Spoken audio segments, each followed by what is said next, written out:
આણંદ નજીક આવેલા જોળ ખોડિયારનગર પ્રાથમિક શાળામાં એબીપી અસ્મિતા ન્યૂઝ ચેનલના એડિટર રોનકભાઈ પટેલ તથા ગામના સરપંચ તેમજ સ્કૂલનો સ્ટાફ, શિક્ષક મિત્રો અને આજુબાજુમાં વિસ્તારના લોકો સાથે પ્રેસ રિપોર્ટર ઉપસ્થિત રહ્યા હતા. દાતા પરિવાર સાથે બાળકોને નોટબુકો, ચોપડા, બેગ, બૂટ, કપડાં આપીને સ્વાગત કરવામાં આવ્યું હતું.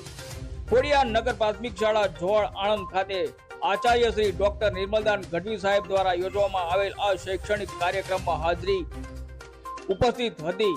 આ અવસરે ગુજરાતી ન્યૂઝ ચેનલના એબીપી અસ્મિતાના નીડર અને સ્પષ્ટ વક્તા એડિટર એન્કર હું તો બોલીશથી પ્રખ્યાત શ્રી રોનકભાઈ પટેલ સાથે આનંદ સભર મુલાકાત થઈ. પરમાર ચેરિટેબલ ટ્રસ્ટ દ્વારા રોનકભાઈ નું પુષ્પમાળા, કેશ અને પુસ્તક આપી સ્વાગત સન્માન કરવામાં આવ્યું હતું. શ્રી રોનકભાઈએ સુંદરકાંડનું પુસ્તક આપી પ્રતિ સન્માન કર્યું હતું. રિપોર્ટર ભગવત ભટ્ટ, આણંદ.